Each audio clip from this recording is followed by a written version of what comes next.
छतरपुर जिले के ऐतिहासिक खजुराहो मंदिर दुनिया भर के लोगों का ध्यान खींचते हैं, लेकिन इस जिले का एक गांव गढ़ा बीते कई सालों से दूसरी वजहों से लोगों का ध्यान खींच रहा है। वजह है बागेश्वर धाम के धीरेन्द्र शास्त्री, जिनके भक्त उनमें एक चमत्कारी देखते हैं और विरोधी अंधविश्वास फैलाने का आरोप लगाते हैं। आइए जानते हैं धीरेन्द्र शास्त्री की कहानी। गढ़ा में राम कृपाल और सरोज के घर साल 1996 में धीरेन्द्र पैदा हुए। 3 भाई बहनों में सबसे बड़े धीरेन्द्र का बचपन से ही पंडिताई में खूब मन लगता। धीरेन्द्र स्कूल के लिए निकलते लेकिन मंदिर पहुंच जाते। बागेश्वर धाम वेबसाइट के मुताबिक धीरेन्द्र शास्त्री का बचपन तंगहाली में बीता। कर्मकांडी परिवार था, पूजा पाठ में जो दक्षिणा मिल जाती उसी से 5 लोगों का परिवार चलता। धीरेन्द्र ने अपने दादा सैतुलाल गर्ग से पंडिताई सीखी। फिर एक रोज धीरेन्द्र अज्ञातवास पर चले गए। गढ़ा गांव के एक शख्स ने बताया, धीरेन्द्र पता नहीं कहां पर 1 साल के लिए गायब हो गए थे। लौटे तो एकदम अलग थे। धीरे धीरे विधायकों बाहुबलियों का आना शुरू हुआ।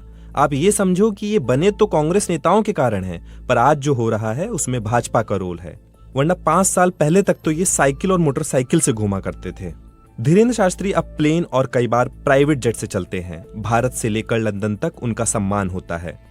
बागेश्वर धाम मंदिर वाली जगह पर पहले एक प्राचीन शिव मंदिर था और उसके पास ही बालाजी का मंदिर। चंदला विधानसभा के पूर्व विधायक और मौजूदा बीजेपी विधायक राजेश प्रजापति के पिता आरडी प्रजापति कहते हैं, इन लोगों के पास घर द्वार कुछ नहीं था। पास में एक सामुदायिक भवन था जिसमें ये लोग बरसाती डालकर रहते थे, पूजा पाठ करते थे, गांव वाले मदद कर देते थे। धीरे धीरे इन्होंने दरबार लगाना शुरू किया। धीरेन्द्र के आगे बढ़ने में इंटरनेट का भी अहम रोल है और सोशल मीडिया पर उनके आज लाखों समर्थक हैं। धीरेन्द्र के दरबार में जाने के लिए टोकन लगाना पड़ता है। धीरेन्द्र के बढ़ते असर के चलते गढ़ा गांव में अब व्यावसायिक गतिविधियां भी तेज हो रही हैं। इसके साथ ही जमीन पर कब्जा करने से जुड़े आरोप भी धीरेन्द्र पर लग रहे हैं। आरडी प्रजापति आरोप लगाते हैं, गांव में एक तालाब था, शमशान जहां मुर्दे जलते थे उस पर कब्जा कर लिया। गांव के सामुदायिक भवन पर भी कब्जा किया। ये ऐसा इलाका है जहां आज भी अंधविश्वास है।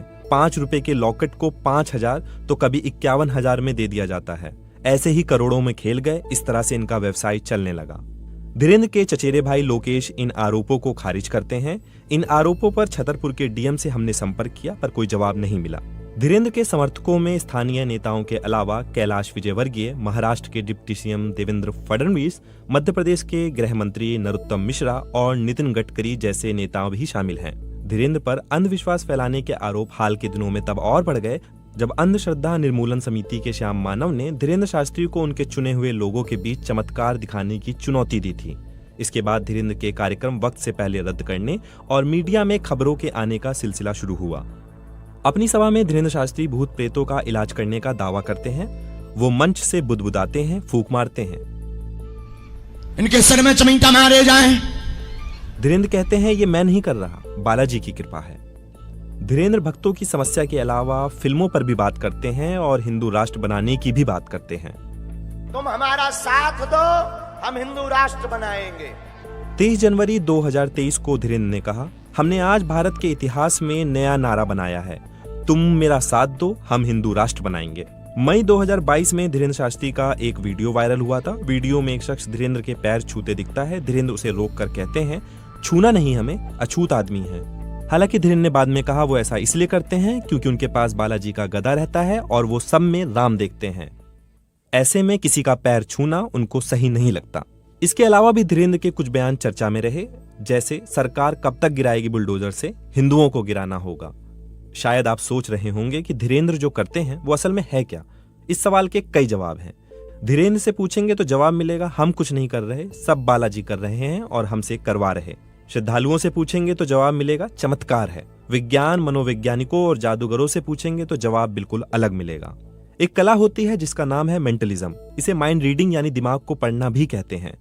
इस कला को जानने वाला इंसान सामने वाले के हाव भाव, शब्दों के इस्तेमाल, बोली के आधार पर किसी के दिमाग को पढ़ सकता है।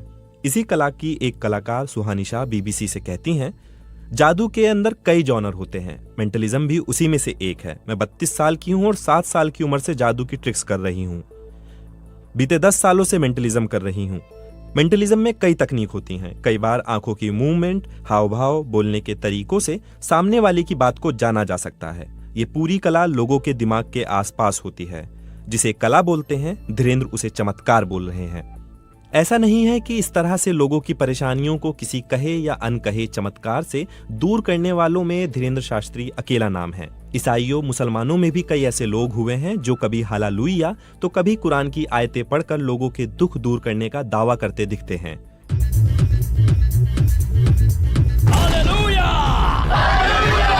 सोशल मीडिया पर ऐसे कई वीडियो उपलब्ध हैं जिसमें हालेलुया कहकर विकलांगों को चलते, व्हीलचेयर से उठकर दौड़ते और आंखों की रोशनी लौटाने का दावा करते कुछ स्वघोषित गुरु दिखते हैं।